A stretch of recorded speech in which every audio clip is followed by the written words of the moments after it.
여러분, 저 CVDIP 제3강, 손양원의 CVDIP에 대해서 살펴보겠습니다.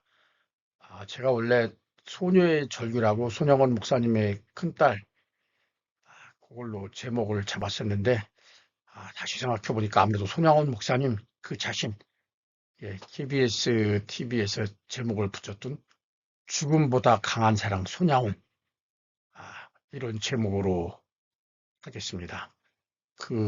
제가 일부는 아, 전에 RTS에서도 했던 것도 있고, 또 지난 학년 때 또 24학년도 때 했던 녹음한 부분도 있는데, 그때 또 더 잘 된 부분이 있어서 그때 녹음했던 거는 그걸 살려가지고 연결을 했다 보면 계속 매끄럽지 않은 부분도 있을 것 같습니다. 그리고 또 이게 어떤 건 녹화 부분을 한 것은 또 저작권 이런 게 있어가지고 매끄럽진 못한 부분이 있어서 필요하면 여러분이 그런 걸 좀 찾아가 보시면 좋을 것 같습니다. 부제로는 삼부자묘 새 무덤을 했는데 손양원 목사님과 그 아들 둘, 아직 여수에 있으면서 왜 여기를 못 가봤나 몰라요. 순천에 근무할 때 소령 때 그때만 해도 이 CVDI를 알았었으면 했는데 가보고 싶은 데가 왜 이렇게 많은지 몰라요. 예, 예. 여러분 지난 시간에는 그 불과 4년 만에 아버지, 엄마, 그리고 누나까지 다 잃고 고아가 되고 또 자신은 1년 동안에 실명이 돼가지고 고아에다가 장애까지 된 절대 불가능한 상황이지만 그 CVDIP로 절대 가능으로 된 강용호 박사와 그 가문에 얽혀져 있는 정말 눈먼새에 처절한 노래, 거기에 대해서 살펴봤습니다. 이 영상이 있는데 제가 했던 영상도 있고 저작권 문제도 있고 그래서 여러분이 필요하면 유튜브 조서를 찾아가 보시면 좋을 것 같습니다. 자, 오늘은 제가 배신자 얘기를 해야 될 것 같습니다. 시간이 없어서 제가 찬양을 못 올렸는데 찬양은 그 그래도 송명희 시인의 내가 나를 버려도 나는 너를 버리지 아니하노라. 내가 나를 떠나가도 나는 너를 버리지 아니며 그런 찬양이 있는데 너무 죄송합니다. 제가 부른 찬양이 유튜브에 있으니까 여기에 올리지 않을 테니까 들으실 분은 조회수 이렇게 해서 한번 들으시면 군복 입고 부른 게 있는데 제가 한 달에 한 번씩 작년에 대전에 내려가서 외국군 선교를 하기 때문에 자 이제 제가 왜 이걸 했냐면 지금 사순절 주간인데 오늘이 제가 3월 10일 화요일 날 저녁인데 또 3월 12일 날 목요일 수업이 있고 갑자기 일이 많이 생겨서요. 또 이천도 가야 돼야 될 것 같고 또 부산도 가야 되고 또 대전도 23, 20, 21일 부산 갔다가 20일 또 대전 가고 그래야 해서 미리미리 이렇게 녹화를 안 해놓으면 안 되기 때문에 요것이 이제 4월 4월 그 4월 3일 금요일 날 저녁, 4월 3일 금요일 날 저녁, 이 유다가 그 예수님께 입 맞추고 예수님을 파는 그런 장면이죠.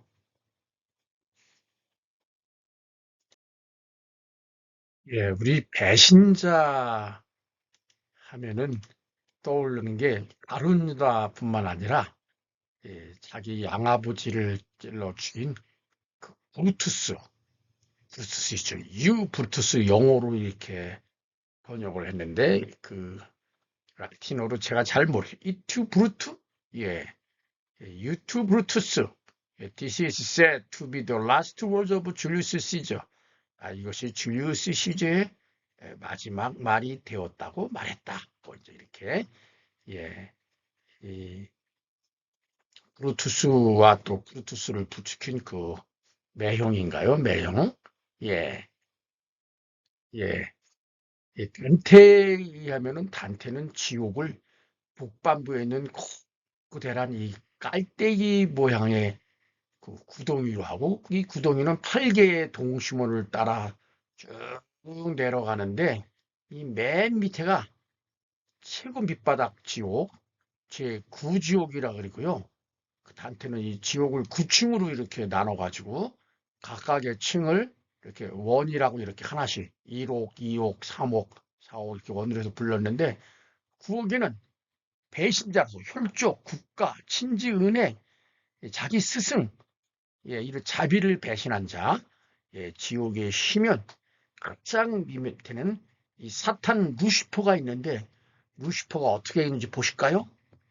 루시퍼가 예, 그 캐시우스, 우선 가룟 유다, 자기 스승인 예수 그리스도를 배신한 가룟 유다는 아예 머리통부터 이 루시퍼가 루시퍼가 얼굴이 셋이죠. 이렇게 좀 끔찍하죠. 잡아삼켜서 다리 몸통과 다리만 뒤에만 보이고 예 자기 그 양아버지를 그 찔러 죽인 브루투스 그리고 그 매제인 카시우스 카시우스 브루투스의 이제 예 그 카시우스는 이렇게 그 다리를 이렇게 삼켜는 이렇게 세 명이 또 자기 군주의자의 예, 이렇게 묘사를 했습니다. 제가 그 작년에는 그 매달 한 번씩 그 대전 지역에 외국군이 많아서 외국인 지역에 말씀을 전하기 위해서 대전에 있는 그 세계의 비전교회 가서 그 헌금할 때 이렇게 특송을 했는데 이때는 이제 임직자들 교육자 이제 저희가 다 내려갔었는데 아 그래도 정말 그래도 우리가 이렇게 다른 유다 같이 배신하고 그러다 내가 나를 떠나가도 그래도 나는 너를 떠나지 않으며 요 주소로 조회수가 많지 않아서 조회로 이렇게 한 번씩 더 들어주시면 좋겠고요. 제가 이제 그 4월 3일 곧 돌아오기 때문에 그 유명한 레오나르도 다빈치의 최후의 만찬 이 그림을 여러분이 어떻게 분석하고 감상해야 되는지 그거를 설명드리도록 하겠습니다. 오늘 목요일날 예수님께서 최후의 만찬을 하셨는데 오늘 레오나르도 다빈치의 최후의 만찬 그림 여러분 가룟 유다가 누굴까요? 다빈치는 그 최후의 만찬을 그릴 때 12제자를 세 사람씩 예수님을 중심으로 좌우로 일단 나누고 세 사람 해서 네 그룹으로 나누면서 그리고 이 제자들의 이 독특한 몸짓과 표정을 가지고 제자들을 나타냈습니다.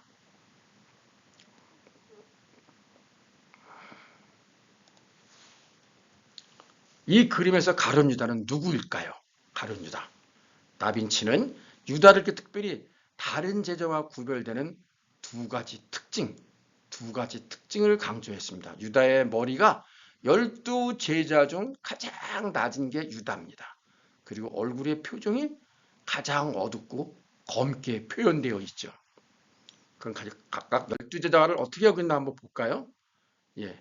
다빈치가 그릴 때 예수님께서 식사하시기 전에 너희 중 하나가 나를 배반하여 팔리라고 선언하자 12제자들은 모두 각각 음식 먹는 것을 잊은 채 충격에 빠져 있는 모습을 그리고 있습니다.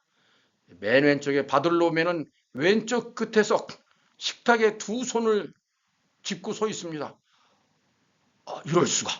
요한의 형 세베대의 큰아들 야고보는 팔을 쭉 펴서 베드로의 어깨에 손을 대고 있습니다. 베드로의 동생 안드레아는 가룟 유다의 뒤에서 10손가락을 펴가지고 놀라움을 이럴 수가 표시하고 있습니다.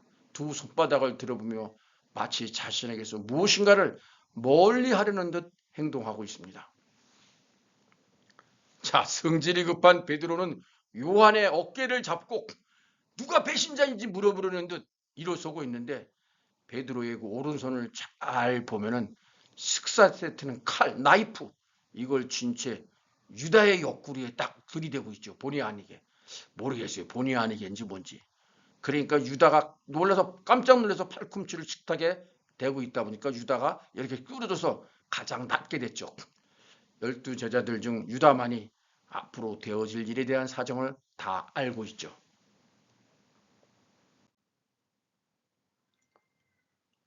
요한은 예수의 오른쪽에 앉아가지고 바로 예수의 오른쪽에 앉아가지고 식탁 위에 손을 가지런히 놓고 베드로의 이야기를 듣고 있죠. 유일하게 순교하지 않고 밤모섬에서 요한계시록을 기록했죠. 예수님은 정중앙에서 흥분한 주위에 휩싸이지 않고 평온한 표정을 짓고 있죠. 곧 제자들을 다 먹이고 난 다음에 이제 그 기도하러 땀방울이 빗방울이 되도록 기도하러 가시려고 하고 있죠. 알페오의 아들 야고보, 우리 예수님 제자 중에 야고보가 두고 있죠. 큰 야고보와 작은 야고보. 알페오의 아들 야고보는 예수의 왼편에 앉아서 양쪽발을 탁 벌리고 비극을 예상한 듯한 모습을 보이고 있죠. 의심 많은 도마, 의심 많은 도마처럼 물었네. 예, 의심 많은 도마는 야고보 뒤에서 검지 손가락을 이렇게 위로 올리면서 자기 머리를 가리키며 설마 나는 아니겠죠? 나는 아닙니다. 저는 아닙니다. 아니라는 표정을 보이고 있죠. 빌립보는 매우 슬퍼하는 얼굴 모습으로 가슴에 두 손을 모며 자신의 순교를 나타내고 있죠. 마태의 경우 얼굴을 차마 예수님 쪽으로 못 돌리고 두 동료에게 돌리고 두 손은 예수님 쪽으로 뻗은 채 믿을 수 없다는 표정이죠. 다데오의 유다는 갑작스러운 산때를 믿을 수 없다는 표정으로 한 손을 식탁에 대고 있죠. 제일 오른쪽에 시몬은 준엄한 표정을 짓고 있습니다. 어디 가서 여러분들도 이 최후의 만찬 이런 식으로 설명하시면 좋을 것 같습니다. 사실은 이 KBS 송탄 특집 다큐멘터리 죽음보다 강한 사랑 손양원 이거를 보면요. 제가 이 영상을 많이 RT에서 강의할 때 구성했는데 차마 이걸 제가 썼지만 목이 메고 눈물을 주체할 수 없어. 강의를 제가 할 수 없었어요. 그래서 대부분 영상으로 구성했는데 유튜브에 이걸 올리다 보니까 저작권 문제가 나오더라고요. 그래서 여러분들이 유튜브 주소를 줬으니까 시간이 되면 유튜브에 주소로 찾아 클릭해서 KBS 성탄 특집 다큐멘터리 전에 그 예원교회에 나오던 그 PD가 이걸 했었어요. 예, 죽음보다 강한 사랑 손양원 대학부를 담당했었는데요. 네. 그래서 이제 요게 이제 제가 말틴 루터로부터 링컨, 크로스비, 언더우드고 그다음에 이제 지난 시간에 했던 강용우 이번에 이제 원수를 사랑으로 바꾼 손양원 12뒤에 이거 끝나면 다음에 이제 그 주기철 신사침문 일상으로 주기철의 CVDIP를 살펴보는 것으로 하겠습니다. 그러면 여러분 그 이북 제가 드린 이북 427쪽 원수를 사랑으로 바꾼 손양원의 CVDIP 리더십 예, 내 아들 죽인 원수를 회개시켜 아들을 삼는 사랑의 마음을 주시니 감사합니다. 제가 이 딸 손동희 권사가 부르짖는 소녀의 절규로 부제를 달았었는데 그걸 참조해 주시면서 지금부터 강의에 집중해 주시면 좋겠습니다. 예, 손동희 권사가 예수 중독자 아버지 손양은 쓴 글을 가지고 KBS에서 다큐멘터리로 만드는 이 작가가 직접 그 현장들을 전부 찾아가면서 증언하는 형태로 돼 있어서 많은 이 영상들이 있습니다. 그거를 같이 보시면 좋을 것 같고요. 또 이렇게 손동희 권사가 지은 나의 아버지 손양원 목사, 그리고 이렇게 그 사랑의 원자탄, 이 책이 유명하죠. 사랑의 원자탄 이런 책들이 있으니까 참고하시면 될 것 같습니다. 먼저 우리가 그 시대적 배경을 알아야 될 것 같아요. 손양원 목사님이 활동하던 시기는 주기철 목사님과 마찬가지로 일제강점기입니다. 일제강점기. 그래서 신사참배를 강요하고 학교마다 어디마다 전부 이렇게 일장기가 돼 있습니다. 매일같이 이렇게 신사가 있는 방향으로 하여금 전부 이렇게 절을 학교에서도 그렇고 조회 시간에 경복궁 근정전에도 이렇게 일장기가 개양돼 있고요. 예, 뭐 이거 아시겠죠? 뭐 그림만 봐도 여러분 아시죠? 예. 근데 특히 이때 또 손양원 목사님이 이제 그 해방되고 나서 손양원 목사님의 그 두 아들이 순교했을 때는 정말 호감과 암흑과 혼돈의 시대, 위기의 시대, 해방 전국으로 공산주의자와 자유민주주의 좌익과 우익이 막 그냥 산재해서 정말 심지어 이렇게 유격대를 형성해가지고 그 거의 뭐 진짜 뭐 정말 우리 하나님 아니셨으면 어떻게 했을까 몰라요. 저희 38선 이남으로 미군이 주둔하고 38선 이북으로는 소련군이 주둔했는데 만약에 반대로 했더라면 우리가 공산주의 북한처럼 됐을 거예요. 참, 정말 모든 게 하나님의 은혜가 아닐 수가 없습니다. 이 정말 이거 6.25 전쟁진에요. 참 우리나라 참 6.25 이긴 것만 해도요. 이제 이 다음 시간 이건 다음 주에 할 거예요. 아들 둘. 여러분 그 KBS 그 성탄 특집 다큐 지금보다 가장한 사람 손양원 KBS 역사전을 그날에서 제가 부분 이렇게 반디캠으로 녹화를 해서 여러분이 연속해서 보기 좋게 했는데 이게 유튜브에서 저작권법 문제로 불법 녹화 시청이 불가하다고 해서 삭제가 되고 제한이 돼서 여러분께서 이 유튜브 주소를 클릭해서 제가 여기 6시 06분 23초까지 시청을 했으니까 요걸 또 다 시청하면 제일 좋고요. 요걸 계속해서 제가 이런 주소를 써놓으면은 이런 걸 시청한 후에 계속해서 보시면 연속해서 보시면 좋을 것 같습니다. 꼭 그렇게 하시기를 부탁드리겠습니다. 아, 주기철 목사님도 주기복에서 주기철로 이름을 바꿨듯이 원래 그 손윤준이라는 이름이었습니다. 근데 이 애양훈, 나환자들을 너무 사랑했기 때문에 이름을 아예 양훈이로 바꿔버렸어요. 애양훈. 손윤준 플러스 애양훈이 손양훈입니다. 자기 평생을 자기 목숨을 바쳐서 사랑할 대상. 이름 그대로 이렇게 손양원 목사님 어릴 때 막 청년 때 왔을 때 아버님 손정일 장로 같은 그리고 여기 그 두 아들 딸 다 여기 있네요. 네. 손양원이란 이름과 애양원이란 이름에서 비슷한 분위기가 느껴지는 이유는 무엇일까? 사실 손양원의 본명은 손연준이다.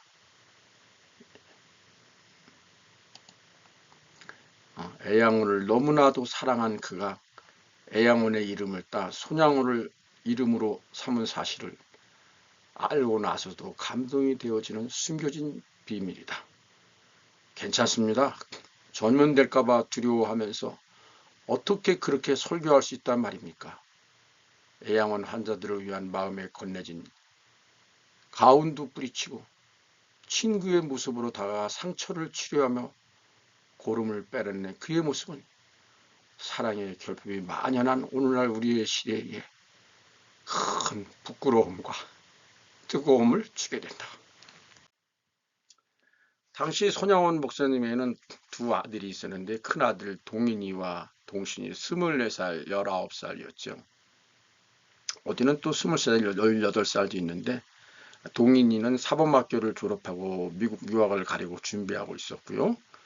요거는 다음 주 강의에 더 집중적으로 하겠습니다. 이 두 번째 계신 분이 그 손양원 목사님의 김구 선생님이시죠. 예.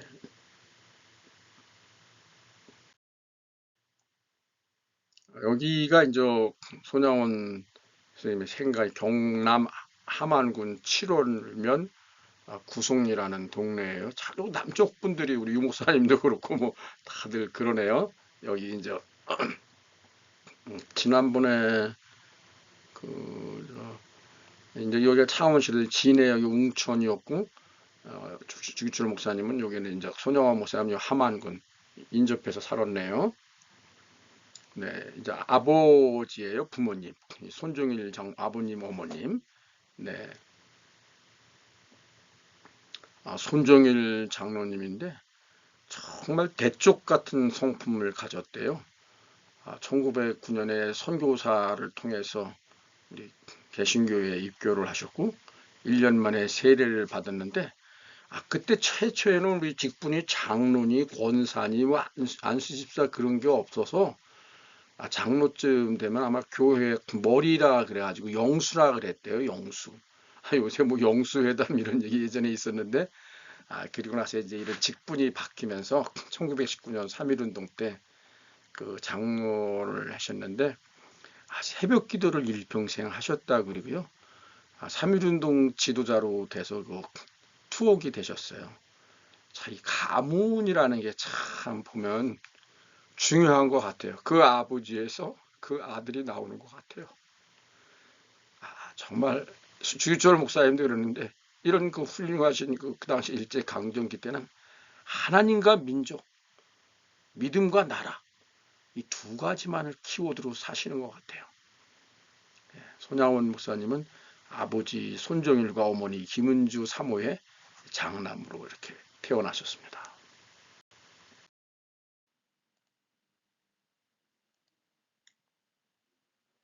그래서 여기 손종일 장로, 손양원 목사의 아버님 보면은 1925년부터 새벽 기도를 시작해서 일평생 동안 지속적으로 확고부동한 신앙인.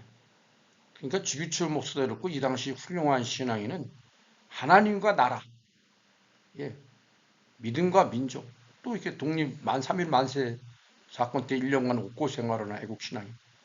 이래니까 두 번째 아버지가 3.1운동 주도했다고 중동중앙에서 퇴교하게 되거든요. 이러한 아버지를 따라 손양월은 어린 7살부터 교회에 나갔다. 특히 부모님과 함께 새벽 기도를 하였다. 그러니까 이 어린 시절부터 이렇게 정시 기도가 쌓이다 보니까요. 손양원의 믿음은 달라졌고요. 자연스럽게 아버지의 대쪽 같은 성품을 닮아갔고 나라 사랑하는 마음도 유별나고 나라와 하나님, 하나님과 나라 독실한 신앙의 영향을 받으면서 자랐어요. 자, 다음 장에서 아버지 얘기하려고 그랬는데요.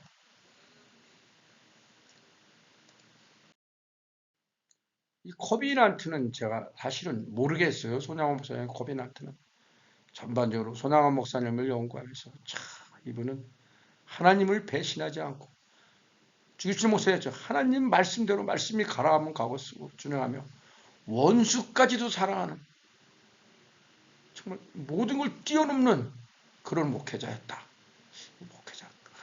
이 코비난트는 정확히 못 찾겠더라고요. 근데 저도 이제 딸 둘을 교육하고 우리 김원용 목사님네 가정도 이렇게 보면은요. 어머니 역할이 많이 기본적으로 어머니가 중요해요. 제가 이 리더십을 연구해 보면은 위대한 사람 중에는 모세 외에는 요게벳이, 사무엘은 한나가, 우리 에디슨에게도 스티븐 스필버그에게도 또 링컨에게도 다 어머니가 있었어요. 어머니. 근데 제가 이 리더십을 많이 연구하면서 느낀 거는 아버지, 요즘 아버지가 엄청 중요해요. 어머니는 늘 같이 있어서 잔소리하니까 어머니 얘기는 좀 비중이 떨어져요. 아버지가 솔선수범해서 신앙도 보여주고 자녀들에게 가끔씩 따끔하게 훈계도 하고 그러면서 이 가풍을 형성해야 돼요. 우리 시대 아버지들 보면 자기 자녀가 어느 학교 무슨 과목을 배우는지 잘 몰라요. 저는 학교 다니면서 1년마다 학교 옮기는 우리 딸들 제가 다 학교 옮기는 거 제가 다 옮기고 학교 갔다 하고 전라도에서 경상도로 가니까 우리 고장 사회 같은 건 제 일과가 다르더라고요. 그런 거 다 공부시키고 영어 해가지고 예 원주에서 서울로 올 때는 제가 교감선생님 만나가지고 다 공부 1등에다 왔으니까 영어, 수학, 국어 중에서 담임선생님 맡겨달라. 뭐 이런 식으로 하고 학교 교육도 그렇고 신앙도 마찬가지. 학교에 가서 또 제가 6.25 때면 직접 하고 교육도 하고 또 중령 때 근무할 때 그 옆에 있는 한강중학교 그러니까 선생님들이 애들한테 관심을 보이더라고요. 뭐 갖다 주는 게 중요한 게 아니고 또 신앙 교육은 솔수음수음하면 자녀들이 다 보잖아요. 제가 지난 전에도 얘기했지만 우리 손녀딸이 제가 늘 공부하고 기도하고 말씀 보고 찬양하고 그런 걸 보니까 그리고 아침마다 꼭 저한테 달려와서 머리를 내밀어 할아버지 장로님 축복 받아야 된다고. 근데 이게 정말 제가 조금 간증 아닌 간증인데요. 큰딸 집에 있는 애들이 그것도 거기 사위가 또 서울대도 나오고 둘 다 서울대라 머리가 더 좋은 것 같더라고요. 그때는 또 제가 그 집에 같이 애들하고 그 집 애들하고 있었어요. 그래서 매일마다 아침마다 제가 그 두 손자 손녀를 축복 기도를 해줬는데 그때는 둘째 내 집에 애들이 많이 처지는 것 같더라고요. 근데 여기 이제 2년 지났는데 둘째 내하고 여기 살면서 제가 매일마다 애들을 이렇게 축복 기도해주고 데려다 주는데 여러분 지난 시간에 둘째 딸의 첫째 우리 유라가 쓴 편지 봤죠? 글씨도 잘 쓰고 문장도 글도 좋고 어떻게 기도 제목 같은 거 언약 잡는 거 보면 대단해요. 뽑아내는 거 보면. 그래서 이게 목사님이나 장로님 여러분들의 축복 기도를 받는 것이 중요하구나.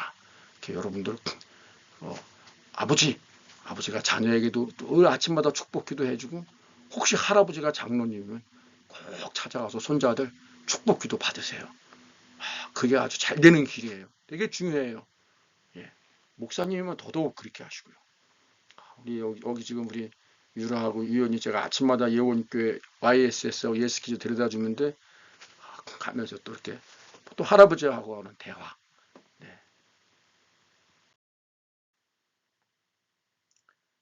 이 손종일 장로가요. 당회록에 손양원 자기 아들에 대해서 기록 꼼꼼히 기록을 해놨어요. 이걸 이제 그 작가가 찾아간 거예요. 아, 이거 좀 깜짝 놀랐어요. 이거 보고. 예. 우리 랩런트 이 정도까지는 안 하고 있잖아요. 랩런트 하고 있어도. 손양원 랩런트와 장차 커서 이토록 크나큰 하나님의 종이 될 줄은 우리 교회사에 빛나는 이런 인물이 될 줄은 아버지 손종일 장로도 그때는 몰랐을 것입니다. 죽음보다 강한 그 사랑이 엄청난 빛이 될 수 있음을 아유 제가 아직도 목이 붕게 감기가 안 나가지고 목 감기가 또 어제도 하루 종일 금요일 날 세 개 반을 강의했더니 여기가 이제 그 옛날 칠원 공립보통학교라 그랬죠. 지금 초등학교 7살 때는 서당에 갔고 11살에 입학했는데 요 작가가 여기를 이제 찾아갑니다. 어릴 때는 그럼 과연 랩런트 시절인 기록이 어땠는지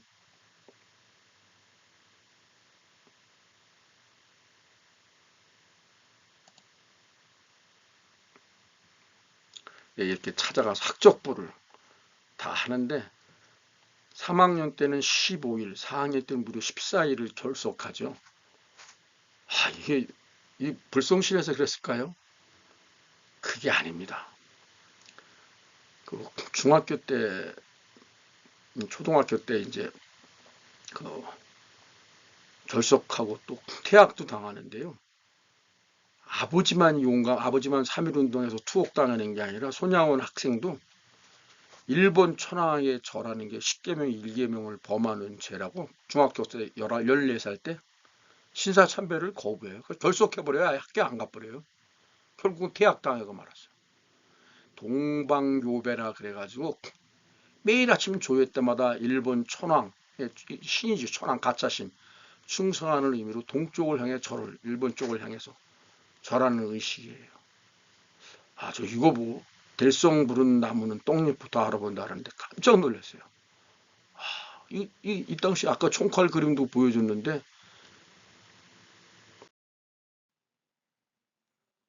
이게 결국 이 중학생 어릴 때부터 배웠다 그랬잖아요. 아버지한테 확실하게.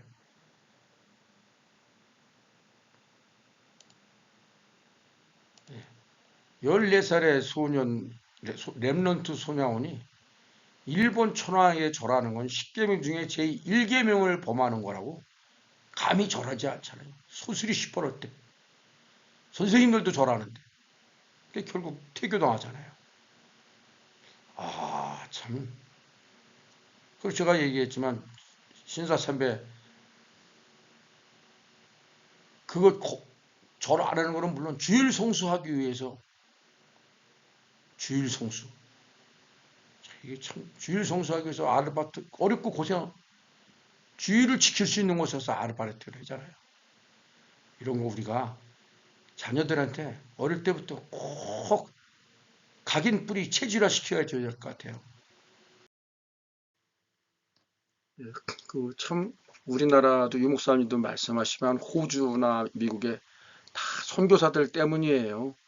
예, 그래서 15살에 세례받고 저도 요만할 때 중학교 때 세례받은 17살에 이제 간신히 중학교 졸업하죠. 보통학교. 여기 어딘가 근데 잘 찾아 흐리에서 잘 못 찾겠더라고요. 두 번째는 이제 뭐 자퇴나 마찬가지죠. 예, 서울 중동 중학교라고 아버지가 3.1운동에 투옥하니까 낮에는 학업하고 밤에는 만두 장사를 했는데요. 이 아르바이트 어려우니까 그 구하는 거 보면은 주일 성수할 수 있는 곳을 반드시 골랐어요. 이거 대단히 중요해요. 주일 성수, 그 일제 강점기 그 시야에도 돈을 많이 받는 것보다도 어디에서 주일 성수를 할 수 있냐. 그래서 주일날은 절대로 알바 일 안 하고 예배에 집중했어요. 그리고 11조를 철저히 했어요. 또 제가 좀 너무 이해하기 어렵고 바보 아니야 그렇게 생각했던 거는 자퇴를 하고 퇴교를 당하고 수중에 70전이 남아 있었는데 집은 찢어지게 가난하고 아버지는 투옥돼서 형들마저 전부 다 교회를 떠나고 그런 상황에서 자기도 이제 학업을 못하고 내려가야 되는데 본인이 출석하고 있던 안국동 교회에 이 남은 70전을 모두 바치고 빈털터리로 집으로 와요. 아주 이 대목이 참 이상하더라고요. 아니 중학생이 어떻게 이렇게 주일 성수와 하나님께 대한 11조 물질관이 철저했는지 아마 아버지께 이렇게 배운 걸까요? 저 같으면 집이 어려우니까 고향교회라도 가져가야지 하고 70전 가져갈 것 같아요. 이렇게 생겼다 그래요. 옛날에는 50전 50전 두 개 하고 앞뒤로 이 신사참배 안 하는 거 보고 또 이게 주일 성수하고 11조 우리 초등학교나 중고등학교 랩런트들이 있으면은 주일 성수 11조 내 앞에서 다른 신을 내게 두지 말고 오직 예수 아주 완전히 각인시켜야 될 것 같더라고요. 이제 퇴학당하고 집에서 있다가 좀 더 늦은 나이에 일본에 있는 스가모 중학교 야간부로 19살이 돼서야 이렇게 손양원 목사가 이제 중학교를 일본으로 가게 됩니다.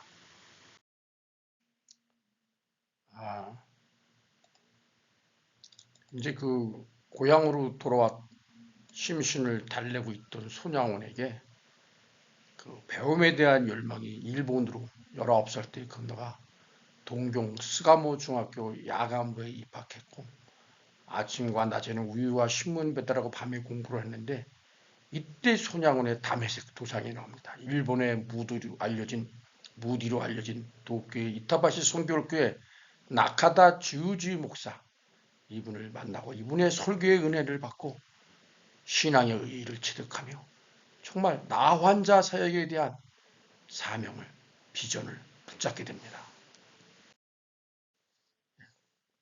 이분이죠. 나카다 주지. 일본 선교교회 감독으로 큰 일을 하고 또 동양 선교회를 창립한 주역으로 우리나라에도 이렇게 순회하며 하셨다 그러네요. 이분을 만나서 나 환자 사역이라는 정말 비전, 사명을 발견하게 됩니다. 손양원 목사가 이제 처음에 사역한 거는 그래서 이제 한센병 환자, 나하 환자들이 모여 있는 교회에 있는데 이때는 이 성경학교에 가면은 전도사는 했던 것 같아요. 신학교에 안 가도.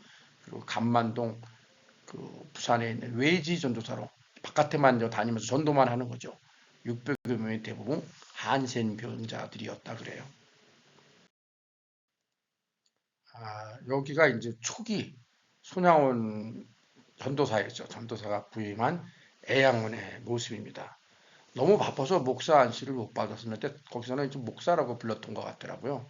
안수만 못 받고 이제 손양원 목사 부임을 하고 1939년 7월 14일 애양원으로 이사해서 아버지 그 손장로님도 같이 오셨던 것 같아요. 그 가족들 여기 뭐 동신이도 보이고, 네, 우리 손권사도 보이고 그러네요. 네, 지금은 이렇게 이제 이것도 다 선교사들이 세우는데 제 이게 참 가봤어야 되는데 그때 가보기만 하고 이런 사연이 있는 줄을 여수 근무할 때 소령 때 이제 다시 가봐야 될 것 같아요. 여기에 있는 많은 얘기는 이 손동희 권사 맏딸이 그 예수 중독자 그 아버지 손양원 거기에 있던 걸 많이 근거로 하고 있고요. 예, 나의 아버지 손양원 목사 사랑의 원자탄 이런 내용인데요. 사실은 이거 제가 이게 많은 거를 동영상으로 연결했는데 이게 저작권 문제로 안 돼요. 그래서 여러분들이 아래 유튜브를 꼭 클릭해가지고 이 시간도 제가 써놨으니까 KBS 성탄 특집 다큐 죽음보다 강한 사랑 손양원 이거를 꼭 시청하시고 이걸 들으시면 아예 전체를 통으로 드시면 가장 좋고 안 되면 이 시간 써놓은 것만 이렇게 들으시면 큰 은혜가 될 것 같아요.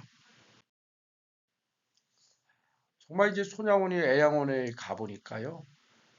참 볼 수가 없었죠. 그렇지만 영의 눈으로 보니까 그들의 육체는 말할 수 없을 정도로 일그러졌지만 그들의 영혼은 찬송과 감사와 기도의 옷을 입혀서 아름다운 성도로 만들어야 한다는 결심이 손 전도사에게 힘이 되어줘요. 손가락도 없는 주먹을 가지고 이렇게 딱딱딱딱 박수를 치고 찬양하는데 참, 그리고 이 애양원 중에서도 또 아주 악성으로 된 그 한센병 환자들 14호실은 심한 중환자들이 그래서 같은 중환자들 하나들도 꺼리고 그런데 여기를 들어가서 한 거예요.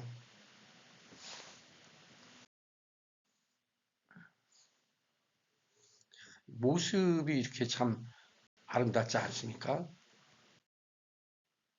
참 이제는 이렇게 가마떼기 가지고 이 참 천형이라 하늘이 준 형벌이라 그래서 몹쓸 병이라 그래서 우리 벤허 그 영화 보면은 더 굴에 가서 막 돌을 던지지 않습니까? 이스라엘에서는 참 그 엄마하고 누이 동생이 글로 쫓겨가지 않습니까?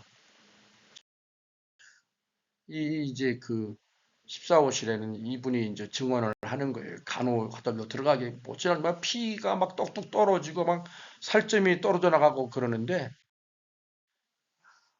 이 목사님이 꼭 들어와서 나 환자들 안고 기도하고 차라리 나도 너희 같이 이런 병에 들어서 마음 놓고 이런 데서 함께 살면 좋겠다. 그랬다고 그리고 심지어 이게 사람의 침이 여기에 좋잖아요. 그런 걸 가지고 이게 피고름을 막 입으로 빨아내고 이 딸이 고백해 놓으면 아버지는 분명 내 아버지인데 내 아버지가 아니라 나 환자들의 아버지가 됐다 그래서 그분은 이 땅의 사람이 아니었다. 한센병 피고름을 입으로 손양원 목사님 오마이뉴스 이렇게 얘기했지만 나중에 참 보기 정말 문드러지고 근데 손양원 목사도 사실은 똑같은 우리 인간이에요. 사람이에요. 기도할 수밖에 없어요. 그러니까 하나님 첫째 사람들의 병으로 살점이 떨어져 나가고 얼굴이 무섭게 변해 있으니 대하기가 힘듭니다. 무섭지 않게 하시옵소서. 이들을 두렵지 않게 대하게 해 주시옵소서. 둘째, 환자들의 살이 썩으니 냄새가 심하고 진동합니다. 제가 냄새를 못 느끼게 하시옵소서.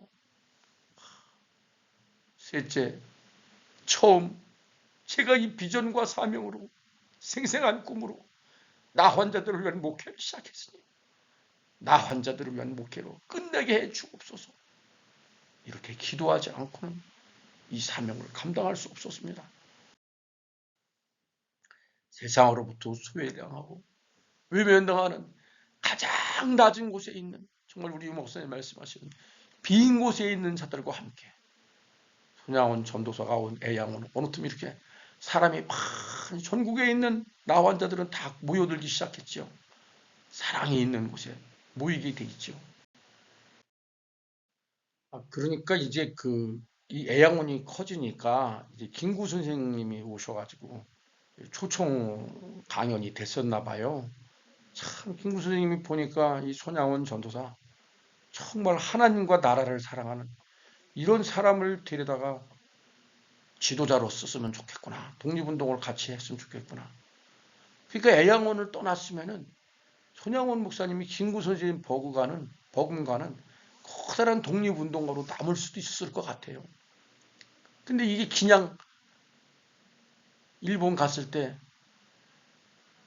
나카타 주지 목사님을 통해서 담에색 도생해서 나는 평생 나와 환자가 함께 있다는 그런 언약과 비전과 꿈을 가지고 있는데, 이미지를 가지고 있는데, CBDIP가 있는데 떠날 수가 있습니까? 그러니까 거절하게 되죠. 이렇게 막 교장을 초빙 제안을 했다 그래요. 그러나 하나님께로 받은 사명, 나의 달려갈 길과 하나님께로 받은 그 은혜의 복음을 증거하기 위해서, 나의 목숨도 아깝지 않으라. 사도 바울 고백이 생각나네요. 김구의 제안을 받아들이는 길을 선택했다면 아마 본인에게도 안락하고 평안한 삶을 살고 이 땅에서 육신의 삶도 또 길었을 것으로 보이지만 가난하고 불쌍하고 버려진 사람들을 위해서, 낮은 곳에 있는 사람들을 위해서 생애를 바치겠다는 그 거룩한 열망, CBDIP가 있었기 때문에 그렇죠. 근데 손양호는 하나님과 나라가 두 키거니까 설교 때마다 신사참배 반대를 외쳤어요. 애양원 교회법 다른 곳에 가서도 신사참배에 대한 부당성을 카랑카랑한 검사의 논고처럼 설파했다 그래요. 손양원의 이러한 외침은 가는 곳마다 회개의 눈물바다를 이루게 했답니다. 하나님의 말씀에 위배되는 십계명 제1계명에 위배되는 신사참배를 강요하는 일본은 망한다고 주장. 일본 갔다 왔잖아. 따라서 일본 경찰에게 손양원 눈에 깊이 박힌 가시어도 같은 존재였죠. 결국 38살 40년 9월 20일 손 전도사는 수요 예배를 드리고 집이 들어오자마자 여수 경찰서는 형사 2명에 연행되고 맙니다. 근데 이 5년간 해방되기까지 거의 5년 4개월인가요? 순교자가 투옥되고 남겨진 가족들의 삶에 정말 주기철 목사님 때도 그렇게 얘기했는데, 그러니까 애양원에 이제 그만두고 이 여수에서 이제 그만두고 부산 달동네 유목사님은 산 17번지라고 그랬잖아요. 제가 언제 한번 부산에 캠프 가서 아까 비탈 강원보다 더 비탈이요. 거기 차가 막 넘어질 것 같더라고. 옆에 꼭대기에서 소변을 보면 머리에 맞았나요? 이 얘기 잘 모르세요? 유목사님이 이제 건달 생활할 때 이렇게 아까 나중에 유목사님 한번 할까요? 그럼 이거 건달 생활할 때 여기 이제 이렇게 어슬렁슬렁 걸어 올라오는데 이 깡패 놈들이 오줌을 넣는데 그게 이마에 맞았다 그러잖아요. 어느 놈이냐 그러니까 6명이 덤벼가지고 왜 나중에 그거 한번 할게요. 네. 그래가지고 이제 예. 가족들이 먹고 살 게 없는 거에 다 뿔뿔이 흩어지고. 근데 이 남강 다리 밑에 거지들이 모여 살았는데 여기서 고모라고 부른 사람이 이 거지 대왕들이 니들이 빌어온 것 중에 하나씩 여기다가 10분의 1, 11조 같은 개념이죠. 이 먼 길을 이고 가서 밥을 날라주고 그랬대요. 참 이게 참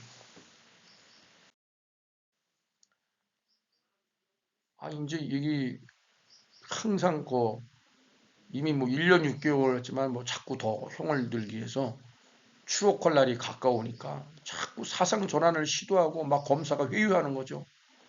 일본 말로 전향하는 게 댕꼬인가 봐요. 예.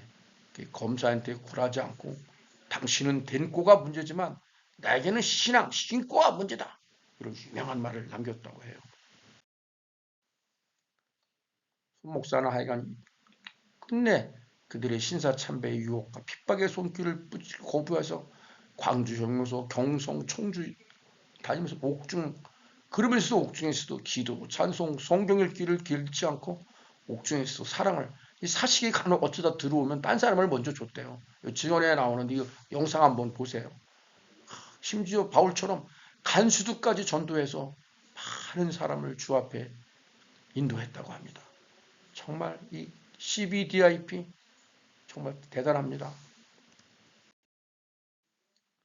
손양원의 신앙 고백 중에서 보면요.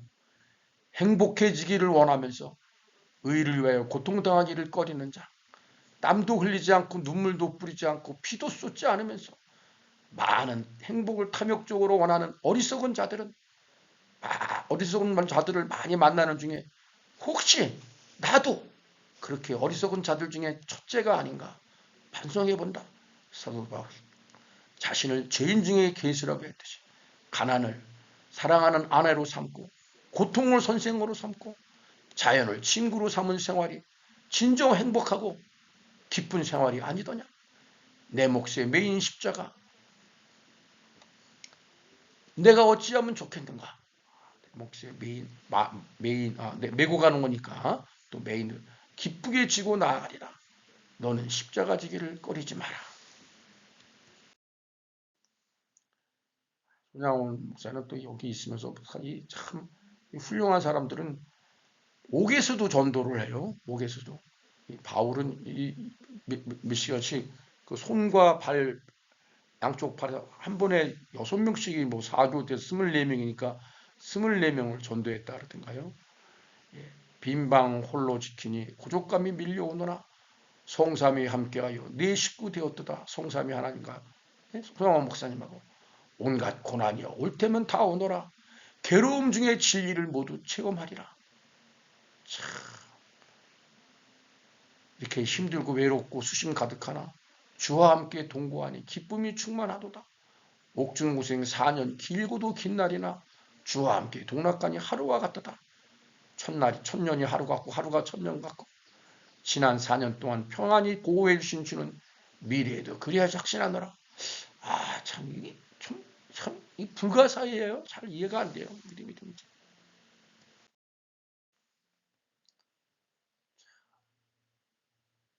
감옥에서 주먹밥 한 덩어리 굵은 소금이 전부였는데 영양실조약으로 두 눈은 점점 멀어가고 한겨울이면 추위로 손발이 얼다가 녹고 또 얼어 나중엔 열손톱 열발톱이 진물로 빠져버리고 그 배노에도 보니까 이렇게 큰 그 미사엘은 깊게 구덩을 파서 감옥을 만들었나 보죠. 땅을 파서 목사님 그렇게 말씀하시더라고요.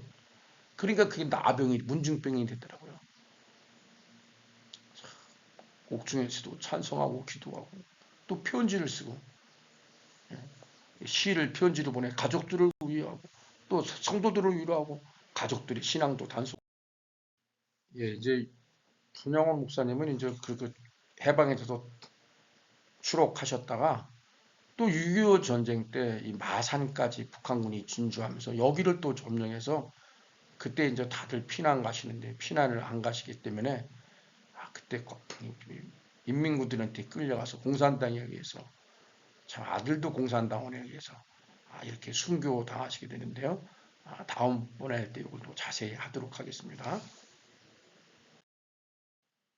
그래서 이렇게 삼부자묘가 있는 겁니다.